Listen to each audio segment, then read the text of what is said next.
تو گدا ہوں اپنے کریم کا، میرا دین پا رہا ہے نہ نہیں. تھوڑی دیر توجہ کرنا، سننا. وفاداری جو ہوتی ہے نا تھوڑی دیر کی، دیکھو نا حضرت بلال نے وفا کی تھی. یہاں کیا حال کرتے ہیں ہم لوگ کارکنوں کا. میں اکثر یہ روتا ہوں. میں کہتا ہوں جب تک تو پیر صاحب کے آستانے پہ جھاڑو دیتا ہے تب تک تو وہ بڑا وفادار مرید ہوتا ہے. اگر اس پہ قرضے چڑھ جائیں تو پیر صاحب کہتے ہیں اس کا ذاتی معاملہ ہے. جب تک وہ اپنے ہاتھوں سے سیاستدان کے اشتہار لگا رہا ہوتا ہے تب تک وہ کارکن ہوتا ہے، کارکن.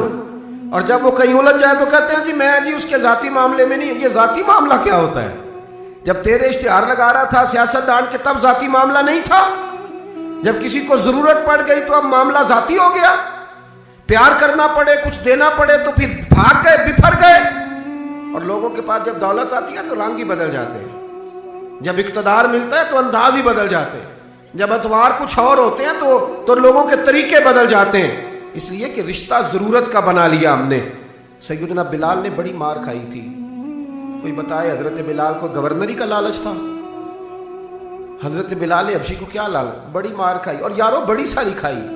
ایک تو وہ مار ہے نا جو عبداللہ بن جدان مارتا تھا، امیہ بن خلف مارتا تھا، ایک تو وہ ہے. اور حضرت بلال جب دروازہ رسول پہ آئے تو بخاری مسلم میں موجود ہے، حضرت بلال نبی پاک کے مہمان آتے تھے تو خود قرضہ اٹھا کے لاتے تھے. اور ایک وقت ایسا بھی آیا کہ قرضے اتنے زیادہ آ گئے تھے کہ یہودی نے کہا کہ بلال تو نے بڑے سارے پیسے قرض لیے ہوئے ہیں، تو اگر اب تو نے پیسے نہ دیے تو میں تمہیں پھر سے باندھ دوں گا.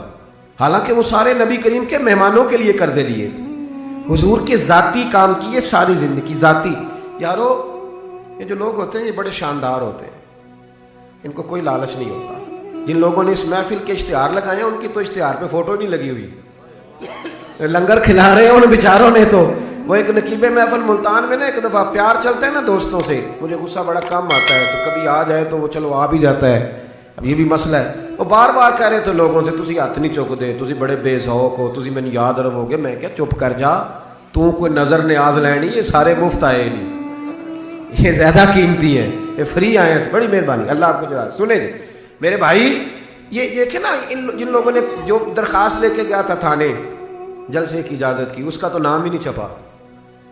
لیکن یہ لوگ بڑے قیمتی ہوتے ہیں. ہم کرتے یہ ہیں کہ ان کو نا ہم ضائع کر دیتے ہیں. چاہیے اب ہماری مسجد میں جب محفل میلاد ہوتی ہے تو جس نے 1.5 لاکھ دیا نا وہ اسٹیج پہ بیٹھا ہے، اور جس نے سارا سال مسجد میں جھاڑو دیا اس کو میلاد والے دن کسی نے پوچھا ہی نہیں. حالانکہ اس بندے کی صدارت میں جلسہ ہونا چاہیے تھا جو روزانہ مسجد میں جھاڑو دیتا ہے.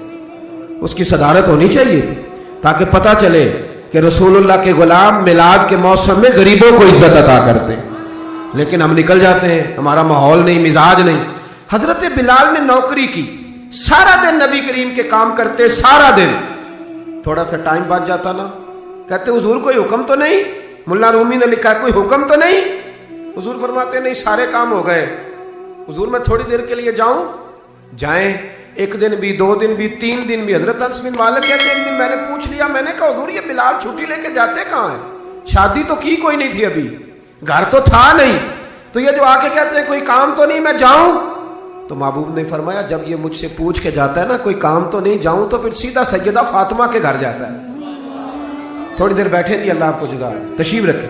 یہ سیدہ فاطمہ کے گھر جائیں گے، اب یہ وہاں جھاڑو دیں گے.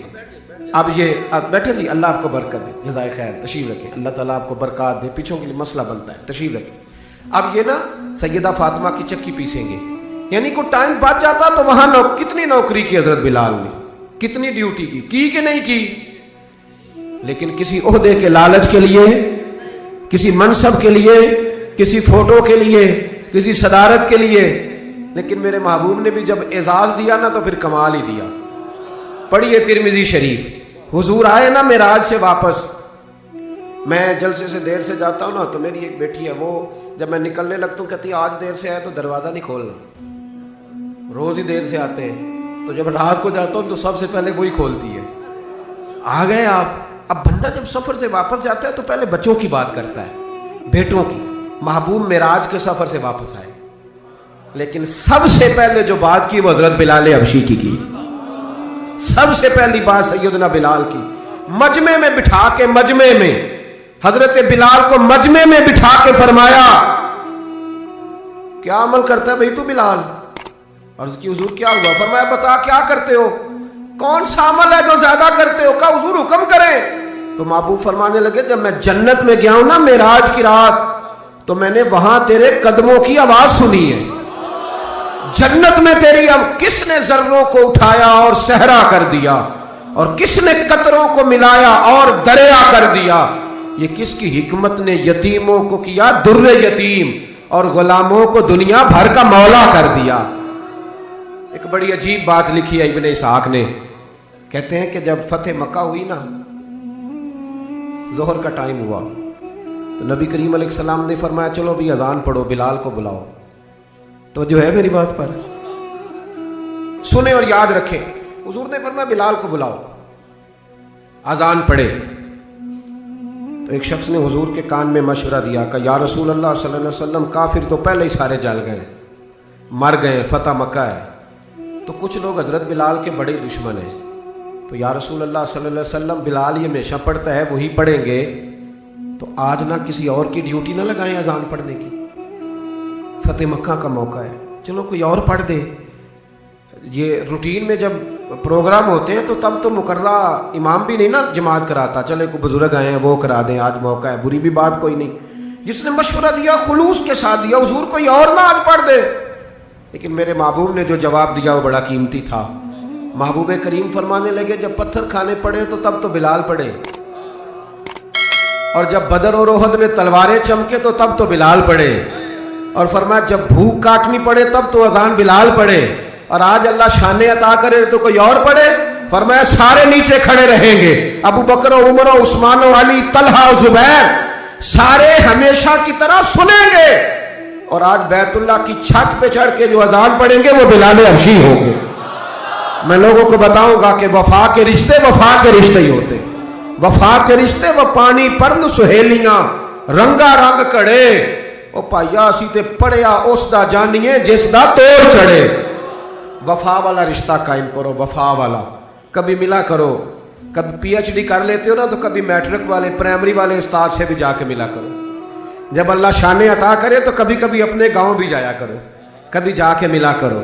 ہاں شہر میں آ کر پڑھنے والے بھول ہی گئے کس کی ماں نے کتنا زیور بیچا تھا۔ اپنے انداز نہ بدلو، اطوار نہ بدلو، اخلاق حسنہ کی دولت پیدا کرو۔ یہ جو ہم ٹوٹ گئے ہیں نا، امیروں کی سوسائٹیاں الگ ہیں اور غریبوں کی جھونپڑیاں الگ ہیں، انہوں نے بڑی تفریق پیدا کر دیا معاشرے میں۔ لوگ تو جنازے پڑھنے چھوڑ گئے ایک دوسرے کے، لوگوں کاٹ دیا، جس کے پاس پیسے زیادہ آئے، اپنے بھائی کی بچی غریب بیٹھی ہے رشتے کے لیے، اس کو وہ رشتے ڈھونڈ رہا ہے، کہہ رہا میرا کوئی میرے اسٹیٹس کے لوگوں میں رشتہ کرا دو، تو رشتے والے نے کہا وہ تیرا اپنے بھائی کی بھی تو بیٹیاں نا، تو وہاں کر لے۔ کہتا نہیں وہ جب شادی کرے گا نا تو میں تعاون کروں گا۔ تو تعاون تو بھائی کوئی اور بھی طرز کھا کے کاری دیتا ہے، تو اور بھی کو کر دیتا ہے۔ تو وہ والا رنگ اختیار کر جو اللہ رسول نے تجھے عطا فرمایا ہے۔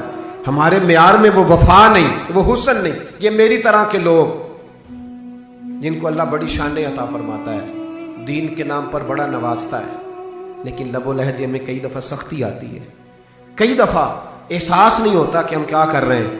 اعلیٰ حضرت فاضل بریلوی فرمایا کرتے تھے لوگوں نبی پاک کے وفادار رہنا، فرشتے بھی تمہاری عزت کریں گے۔ کیا فرمایا؟ کہنے لگے فرشتے بھی کرتے ہیں تعظیم میری، فدا ہو کہ ان پر یہ عزت ملی ہے۔ اکرام کرنا، کبھی بھی اپنے نفس کو نصیحت کر رہا ہوں،